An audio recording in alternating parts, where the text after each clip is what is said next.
Hey everybody, thank you so much for joining me for this video. This is going to be a review that lots of people have asked me to do on the Dream Smooth Mousse foundation from Maybelline. This is a fairly new product. If you're familiar with Dream Matte Mousse, it's nothing like that. Dream Matte Mousse, real quickly, just to show you, it comes in kind of a glass tub like this. You can apply it with your fingers. It's very kind of light and airy feeling, but on your skin it comes off very matte. I like that foundation. I think it works really well. Gives you definitely a flawless look, and to go along with that, there is the Dream Mousse Concealer as well, which is kind of just a little more pigmented, gives off a little more concentrated color, but is a great under-eye concealer. So that's your little quick background on those products. There are Dream Mousse blushes as well. But now, the Dream Smooth Mousse. What makes that different? Well, packaging-wise, it is definitely different. The top twists off here to reveal the product, which is in a fairly flat, normal, I guess, height of a regular compact there. And here's the product. You can see it looks almost like a typical cream to powder foundation practically, is what that appears to be like. And then this top part opens and you have a sponge here. As you can see, I've used the sponge. I've used this product quite a few times, and I've got to say I really enjoy this stuff. This is some great foundation, and I'm happy to be able to say that because I was kind of looking for that thing that wasn't necessarily a liquid foundation, still gave great coverage, came off really smooth, but didn't look too matte and too, in the summer you still want to glow, and I think there's definitely some strategy to them launching this product when they did, because I think in this time of year you want something that feels light on the skin but still makes you look polished and good. So anyway, the way this product feels, my shade, in case you want to know, what is my shade? Oh, 240 Natural Beige. That's what this is. As I rub my finger in this, I get kind of, it's very smooth. Like my finger is just sliding around in there. You can see it feels a little bit more like regular foundation, but it just goes on so smooth and it blends really easily. It's strange. It's like you couldn't dip your finger in here. Well, I guess you could if you pressed really hard, and get a bunch on your finger practically like you were dipping your finger into a tub of frosting. It's not that feeling like you get with Dream Matte Mousse. You're going to just get a thin layer. It's practically like this thing has built-in portion control just for the texture that this has, and the fact that you're just going to be able to glide whatever brush, whatever sponge on top, glide it on top, and you're going to get a certain amount of application there, and it's not going to go too far overboard.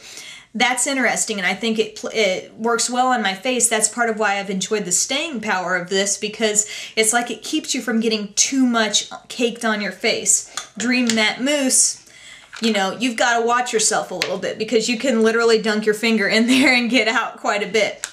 So that's nice about this foundation. Staying power did work well for me, I thought. It worked well throughout the day for going through doing the newscast, sitting under bright lights. I felt like it really held up. However, I wouldn't have probably wanted to wear this without topping it with a powder. Whether you want to use loose powder, I love the Mary Kay loose powder, or like a pressed powder.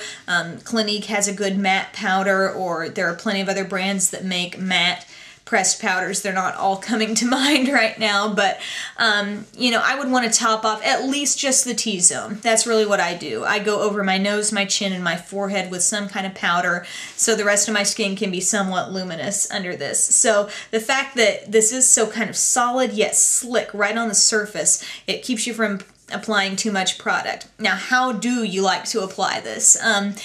Some people may like to use a brush. I used a typical flat foundation brush for a few times that I applied this, one that looks kind of like this. This one happens to be from Sigma. That works pretty well, although I really like just using the sponge that comes with it. I kind of like the shape of the sponge they give you. I find it's very easy to get in around your eyes. If you don't have major under eye problems, by the way, this can do pretty well to conceal those areas, although I still like using something like the Dream Mousse Concealer or my Bobbi Brown Creamy Concealer Kit just to give me a little extra there. I mean, come on now. I wake up at 1:30 in the morning for my job. I need a little concealer, but some of you may not, and that's fine. This may be able to get you through. But basically, I hope I'm conveying what the texture of this is like. You can see it's smooth. It goes on very smooth and very evenly too, but you get just that nice thin layer that you need, but you still get coverage. It's really interesting. I like it a lot. I'm really glad Maybelline came out with this.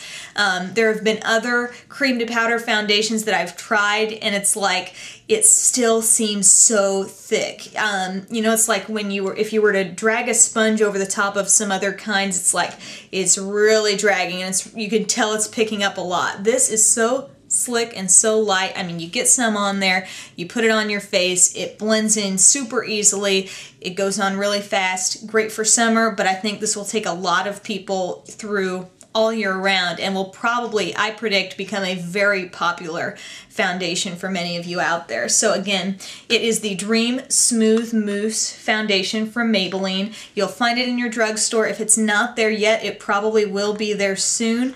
It's very easy to wear. I'm really curious to hear what those of you who have tried this think about this so far. I mean, those with different skin types. I have combination skin. Adding a little extra powder worked for me, but do you have really oily skin? How did this work for you?